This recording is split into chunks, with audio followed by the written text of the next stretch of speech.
Good morning, friends. Today we are going to study 12th English question paper pattern in detail. आज आपण 12th इंग्लिशचा question paper pattern कसा असेल ह्या वर्षीचा तो आपण अभ्यासणार आहोत. जर तुम्ही पेपर पॅटर्नचा व्यवस्थित अभ्यास केलात तर आपल्याला व्यवस्थित प्लॅनिंग करून जास्तीत जास्त मार्क इंग्लिशमध्ये कसे स्कोअर करायचे ही निश्चितच आपल्याला मदत होईल.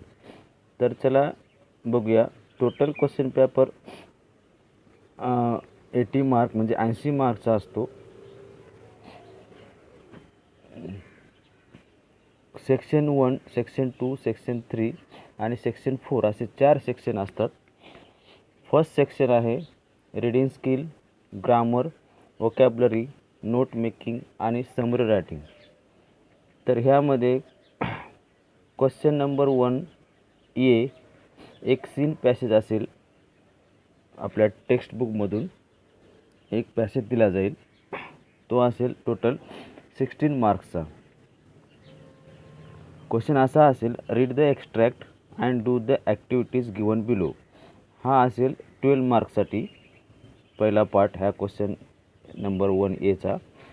तर ह्याच्यामध्ये A1, A2, A3, A4, A5, A6 असे क्वेश्चन असतील. तर A1 आहे ग्लोबल अंडरस्टँडिंग ॲक्टिव्हिटी. म्हणजे तुम्ही पूर्ण पॅसेज समजला का नाही. तुम्ही पॅसेज रीड करून घेतल्यानंतर आपल्याला तो कितपत समजला ह्याची चाचणी ह्या क्वेश्चन नंबर A1वर होते.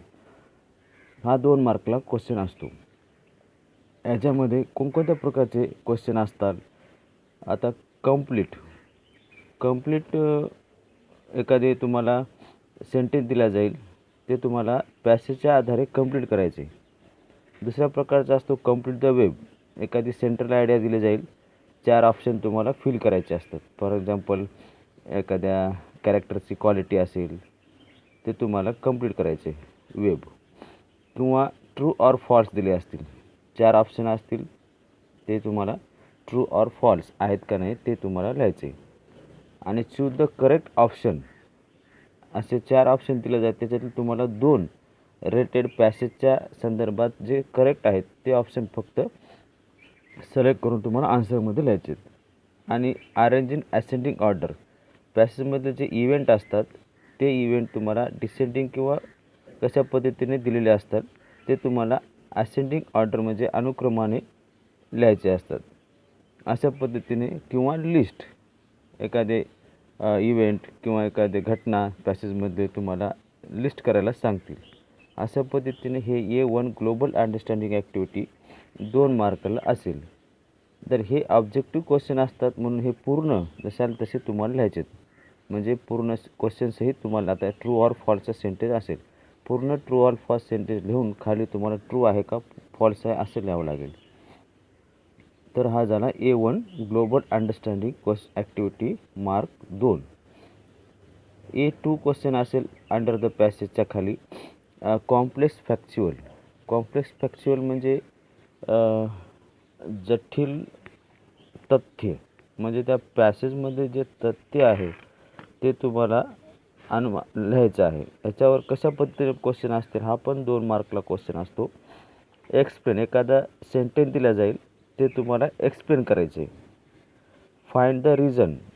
एखादा इव्हेंट दिला जाईल किंवा एखादे संदर्भ दिला जाईल त्याचं काय कारण असतं ते तुम्हाला कारण पॅसेजमध्ये शोधून किंवा आपल्या भाषेमध्ये लिहायचं असतं. Find the reason. आणि किंवा कंप्लीट द टेबल. एखादा टेबल दिला जाईल ते तुम्हाला कंप्लीट करायचं आहे. किंवा नरेटर्स ओपिनियन म्हणजे त्या पॅसेजमधला जो लेखक आहे त्या इव्हेंटविषयी त्या पॅसेजमध्ये त्याचं काय मत आहे ते तुम्हाला नीट वाचून लिहायचं आहे. अशा पद्धतीने हे प्रश्न A2मध्ये असतील. A3 असेल इंटरफरन्स, इंटरप्रिटेशन किंवा ॲनालिसिस. इंटरफरन्स म्हणजे अनुमान करणे, गेस. इंटरप्रिटेशन म्हणजे व्याख्या करणे किंवा कथन करणे. आणि ॲनालिसिस म्हणजे विश्लेषण करणे. तर ह्याच्यावर असा क्वेश्चन असेल गेस. एखादा इव्हेंट दिला जाईल की लेखकाने अशा पद्धतीने किंवा एखादा कॅरेक्टर असे असेल पॅसेजमध्ये की ह्याने असे का केले किंवा गेस करा किंवा कंप्लीट द फॉलोइंग असंच परत तुम्हाला एखादं इव्हेंट दिला जाईल ते तुम्हाला कंप्लीट करायचं आहे किंवा डिस्कस द हिडन मिनिंग एखादा सेंटेन्स दिला जाईल त्याचा काय मिनिंग असेल ते काय सांगायचं असेल लेखकाला त्याच्या पद्धतीने तुम्हाला हिडन मिनिंग तुम्हाला शोधायचं आहे किंवा pick out the line from the extract असा एखादा रिझन किंवा एखादा प्रूफ दिला जाईल त्याच्या संदर्भात कोणती लाईन ते अर्थ सांगते त्याची लाईन तुम्हाला पॅसेजमध्ये शोधून लिहायची आहे किंवा गिव रिझन फॉर अशा पद्धतीचे याच्यापैकी कोणताही एक क्वेश्चन तुम्हाला ॲक्टिव्हिटी 3मध्ये 2 मार्कासाठी विचारला जाईल. A4 हा असेल पर्सनल रिस्पॉन्ससाठी म्हणजे आपलं वैयक्तिक मत काय असेल त्यासाठी. तर हे प्रश्न असतात तुमचं मत जाणून घेण्यासाठी. तुम्ही राईट युअर ओपिनियन अबाउट एखादा इव्हेंट दिला जाईल त्यावेळी तुमचं मत काय आहे ते तुम्हाला तुमच्या शब्दामध्ये अकॉर्डिंग टू द क्वेश्चन लिहायचं आहे. व्हॉट डू यू थिंक तुम्ही काय विचार करता. एखादा इव्हेंट दिला जाईल किंवा एक कथन दिलं जाईल किंवा लेखकाने केलेली घटना दिली जाईल त्याच्यावर तुम्हाला काय वाटतं ते तुमचं मत इथे लिहायचं आहे. Do you agree or disagree एखादं कंट्रोवर्शियल सेंटेन्स दिला जाईल की तुम्ही ॲग्री आहात का किंवा डिसॲग्री आहात येस ऑर नो आणि त्याचं रिझन देखील तुम्हाला लिहायचं आहे. जस्टिफाय करण्यासाठी देखील एक क्वेश्चन दिला जाईल ते तुम्हाला प्रूव्ह करायचं आहे की तुमच्या मते असं का घडतं किंवा व्हॉट अकॉर्डिंग टू तुमच्या मते काय होईल काय असेल किंवा शेअर युअर एक्सपिरियन्स असा तुमचा अनुभव तुम्हाला त्या आन्सरमध्ये लिहायचा आहे किंवा डिस्क्राईब युअर फिलिंग्स तुमची भावना तुमचे मत तुम्हाला इथे डिस्क्राईब करायचे आहेत. अशा ह्याच्यापैकी कोणताही एक क्वेश्चन A4मध्ये विचारला जाईल. आता ह्यामध्ये लिहिताना अकॉर्डिंग टू क्वेश्चन जसा असेल त्या पद्धतीने तुमचं आन्सर असलं पाहिजे. For example what do you think I think म्हणजे जो टेन्स असतो त्या क्वेश्चनचा त्या टेन्समध्ये तुम्हाला आन्सर लिहिता आलं पाहिजे.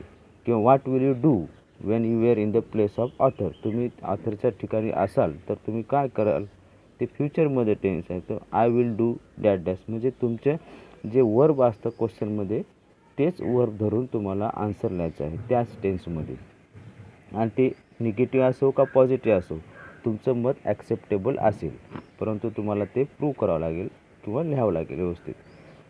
ग्रॅमॅटिकली तुमचं हे क्वेश्चन करेक्ट असलं पाहिजे. हा 2 मार्कला क्वेश्चन असतो. A5 असतो लँग्वेज स्टडी 2 मार्कला म्हणजे ह्यामध्ये पॅसेजच्या मधलेच ग्रामर तुम्हाला विचारलं जाईल.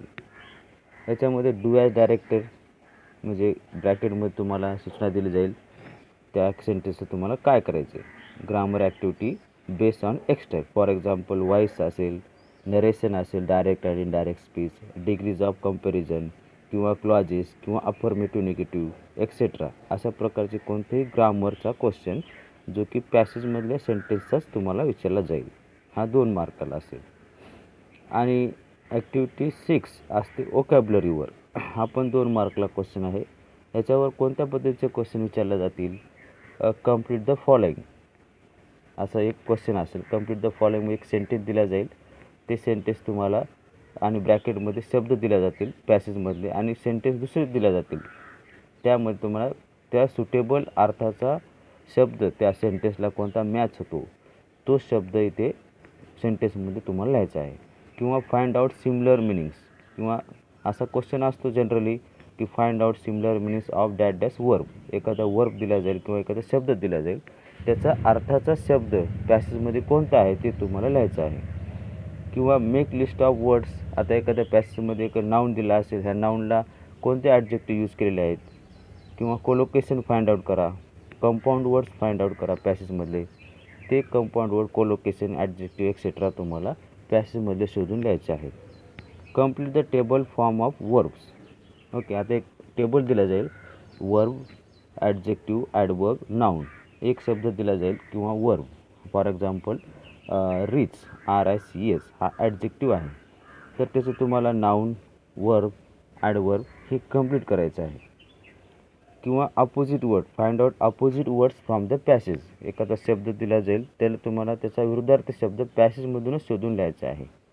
किंवा make your sentences by using given words or phrases. एखादा शब्द दिला जाईल किंवा वर्ड फ्रेज दिला जाईल पॅसेजमधली, ते तुम्हाला तुमच्या स्वतःच्या वाक्यामध्ये त्याचा योग्य प्रयोग करायचा आहे आणि वाक्य पूर्ण करायचं आहे. हा असतो 2 मार्काचा क्वेश्चन. याचाच क्वेश्चन A1मधला बी क्वेश्चन आहे ग्रामर. हा ग्रामरचा क्वेश्चन 4 मार्कला असतो की जो पॅसेजच्या व्यतिरिक्त इतर कोणतेही अनसीन सेंटेन्स तुम्हाला इथे मिळतील. याच्यामध्ये 2 क्वेश्चन असतील B1 आणि B2. B1 आहे do as directed, transformation of sentences. हा 3 मार्कला असतो. म्हणजे 3 सेंटेन्स असतील की ब्रॅकेटमध्ये दिला असेल किंवा ट्रान्सफॉर्मेशन ऑफ सेंटेन्स म्हणजे काय, चेंज द नरेशन किंवा change the voice, change the degree किंवा क्लॉजेस किंवा सिम्पल, कंपाऊंड, कॉम्प्लेक्स. सिम्पलमधून कॉम्प्लेक्स करा, कंपाऊंडमधून कॉम्प्लेक्स करा. असा कोणताही क्वेश्चन तुम्हाला इथे 2 मार्कला किंवा 3 क्वेश्चन असतील 3-3 मार्क, 1-1 मार्कला. आणि B2 असेल हा फिक्स क्वेश्चन असतो, स्पॉट द एरर. 1 मार्कासाठी आपल्याला हा 10thमध्ये झालेला आहे. स्पॉट द एरर, त्या सेंटेन्समध्ये जे एरर आहे ते शोधून तुम्हाला सेंटेन्स करेक्ट करायचा आहे. हा 1 मार्काला क्वेश्चन असतो. अशा प्रकारे हा 4 मार्काचा ग्रामरचा क्वेश्चन जो इतर म्हणजे पॅसेजच्या व्यतिरिक्त तुम्हाला विचारला जाईल. हे झाले टोटल मार्क ए आणि बी मिळून 16, क्वेश्चन नंबर 1. ओके. आता सेक्शन 2 असतो अनसीन पॅसेज, जो तुम्हाला टेक्स्टबुकमधला पॅसेज इथे मिळणार नाही. हा कुठलाही इन्फॉर्मेटिव्ह, बायोग्राफिकल किंवा कसाही पॅसेज तुम्हाला इथे दिला जाईल. हा असतो टोटल 18 मार्कसाठी. ह्याच्यामध्ये सेम क्वेश्चन असतील A1 to A6, जसे पहिल्या पॅसेजचे असतात A1, A2, A3, A4, A2, A6पर्यंत. Same first question जे असतात 12 मार्कासाठी, म्हणजे 12 मार्कासाठी. आता बी क्वेश्चन असतो या ठिकाणी समरी रायटिंगचा 3 मार्क. म्हणजे तुम्हाला दिलेला जो पॅसेज असतो लेंदी पॅसेज 200 किंवा 250 शब्दाचा, त्याला तुम्हाला शॉर्ट करायचा आहे 1/3मध्ये. आणि लिहिताना ते तुमच्या with the help of point. So question असा असतो summarise the passage with the help of given point दिले जातील. ते पॉईंटला पकडून तुम्हाला ते पॅसेज तुमच्या भाषेमध्ये शॉर्ट करायचं आहे. त्याला टायटलला मार्क असतात. एक टायटल द्यायचं, अंदाजे तुमच्या मते काय असेल ते, आणि ते पूर्ण पॅसेज तुमच्या शब्दामध्ये शॉर्ट करायचा असतो. त्याला म्हणायचं summarise with the help of given points. हा 3 मार्कला असतो. आणि सी नंबरचा असतो एक नोट मेकिंग. या ठिकाणी देखील एक अजून पॅसेज दिला जाईल आणि तुम्हाला note making based on unseen passage. Note making करण्यासाठी तुम्हाला बुलेट पॉईंट दिले जातील. 3 पॉईंट तुम्हाला ते कंप्लीट करायचे आहेत. हे झालं नोट मेकिंगचा. हा 3 मार्कला असतो. हा टोटल पॅसेज क्वेश्चन 2 मार्काचा 18 मार्कसाठी असतो. सेक्शन 3 पोएट्री सेक्शनचा असतो 14 मार्कसाठी. आता ह्या ठिकाणी 2 क्वेश्चन असतात. Question 3A, read the poem and complete the activities. इथे A to A5 असे 5 ॲक्टिव्हिटी असतात. पहिला असतो A1 ग्लोबल अंडरस्टँडिंग. यामध्ये तुम्हाला पोएम समजली का नाही ह्याच्यावर ग्लोबल अंडरस्टँडिंग म्हणजे ऑब्जेक्टिव्ह क्वेश्चन असतो on the basis of poem itself. म्हणजे true or false, complete the sentences असे क्वेश्चन असतात. 2 मार्कला 1. इंटरफरन्स, इंटरप्रिटेशन, ॲनालिसिस हा देखील क्वेश्चन पोएममध्ये असतो. अनुमान करा, व्याख्या करा, कथन करा किंवा विश्लेषण करा. एखादी लाईन दिल्या जाईल, त्या लाईनचा अर्थ काय असेल किंवा एखादा शॉर्ट वर्ड फ्रेज दिला जाईल पोएमचा, त्याचा तुम्हाला विश्लेषण करायचं आहे. हा 2 मार्कला क्वेश्चन असतो. पर्सनल रिस्पॉन्सचा देखील क्वेश्चन असतो पोएममध्ये, जसा की पॅसेजमध्ये विचारला जातो तुमच्या मते काय असेल. आणि पोएटिक डिवाइस या ठिकाणी figures of speech, rhyme scheme, rhyming words हे विचारले जातील. हे कशा पद्धतीने विचारले जातील, तुम्हाला मॅच करा किंवा explain the figure of speech and name it असं पण विचारलं जातील.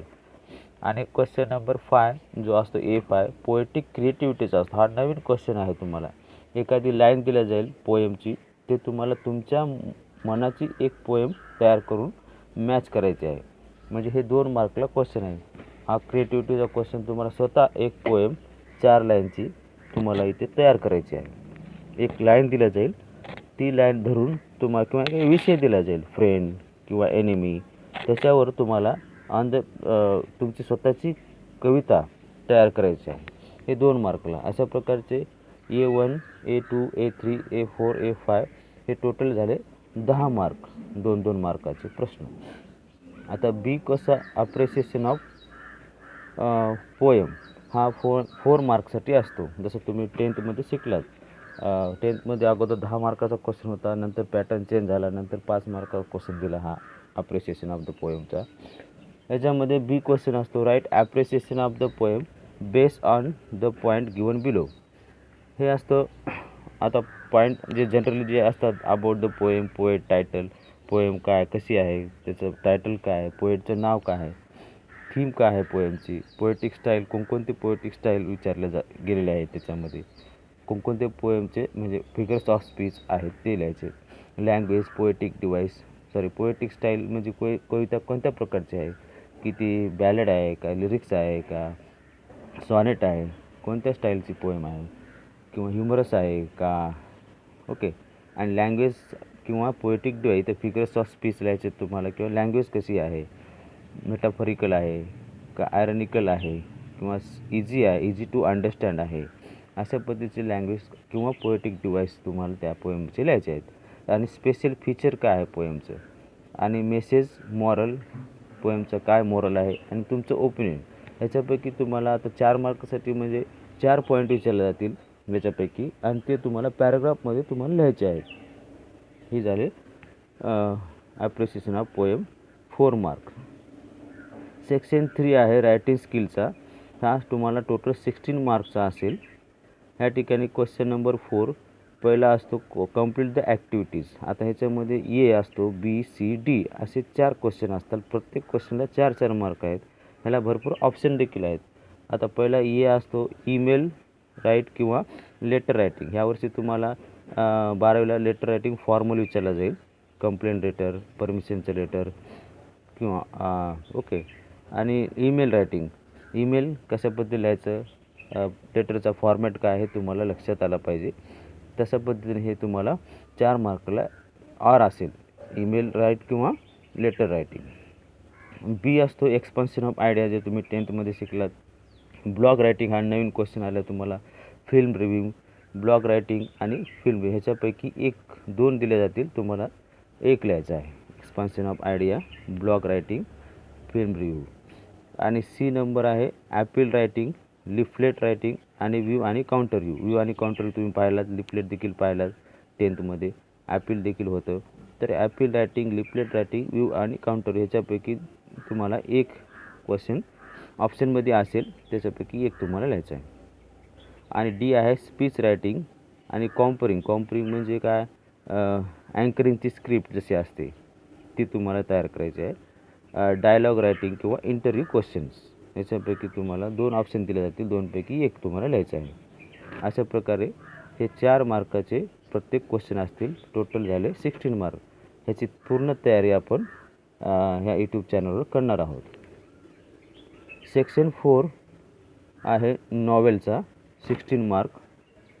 हा क्वेश्चन नंबर 5 जसा लास्ट इयरला 11thला ड्रामाचे क्वेश्चन विचारले जाते, तसं इथे नॉवेलचे क्वेश्चन विचारले जाते. ह्या ठिकाणी पॅसेज वगैरे दिला जाणार नाही. तुम्हाला पूर्ण स्टडी नॉवेलची त्या सेक्शन 4 आपल्या जे पुस्तकामध्ये आहे त्याचा अभ्यास पूर्ण करावा लागणार आहे. त्याच्यामध्ये 1 क्वेश्चन असेल कंप्लीट द ॲक्टिव्हिटी. हा ऑब्जेक्टिव्ह क्वेश्चन असेल, ट्रू ऑर फॉल्स, असं based on activity on history of novels. A2 पण activities on history of novel. History of नॉवेलचे क्वेश्चन म्हणजे MCQ असतील, किंवा मॅच द पेअर असेल, क्रोनॉलॉजिकल ऑर्डर विचारलं जाईल, किंवा फिल इन द ब्लँक्स विचारले जातील, किंवा ट्रू फॉल्स विचारले जातील, किंवा एलिमेंट्स ऑफ नॉवेल काय आहेत ते तुम्हाला इथे ऑब्जेक्टिव्ह प्रश्न विचारले जातील. 1 क्वेश्चन असेल 2 मार्कला. असे 2 क्वेश्चन A1, A2 याच्यामागे 4 मार्कचा क्वेश्चन असेल. बी क्वेश्चन असेल आन्सर अबाउट 50 वर्ड्स. हा डिस्क्रिप्टिव्ह क्वेश्चन आहे.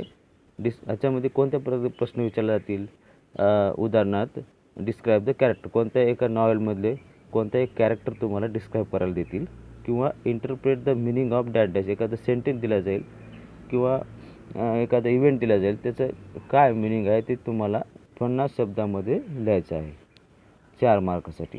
दोन्हीपैकी 1 क्वेश्चन विचारला जातील. सी क्वेश्चन असेल 4 मार्कासाठी. डिस्कस द थीम, एखाद्या नॉवेल दिला जाईल, नॉवेलचं नाव, त्याची थीम काय आहे ते तुम्हाला डिस्क्राईब करायचे आहे किंवा जस्टिफाय द नॉवेल. ओके. आणि डी नंबरचा क्वेश्चन असेल explain the relevance of the novel for present time. आता एखादं नॉवेल ओल्ड नॉवेल असेल, जुना नॉवेल असेल किंवा त्याचा आजच्या काळामध्ये काय रिलेवन्स असेल, काय रिलेशन असेल ते तुम्हाला लिहायचं आहे. किंवा इंटरप्रेट द क्लायमॅक्स, एखाद्या नॉवेलचा क्लायमॅक्स कोणता होता, कशा पद्धतीने तो क्लायमॅक्स होता ते तुम्हाला डिस्क्राईब करायचं आहे. ह्याच्यापैकी एक क्वेश्चन विचारला येईल. असे ABCD असे क्वेश्चन 4 मार्कासाठी विचारले जातील. हे असतील टोटल 16 मार्क. हा शेवटचा क्वेश्चन असेल. तर ह्या पूर्ण पेपर पॅटर्नची आपण ह्या चॅनलवर तयारी करणार आहोत. त्यासाठी आपलं चॅनल तुम्ही सबस्क्राईब करा पूर्ण माहिती मिळण्यासाठी. आणि आपण व्यवस्थित पूर्ण ह्या पेपर पॅटर्नला पकडून आपण संपूर्ण तयारी करूया. That's all. थँक्यू.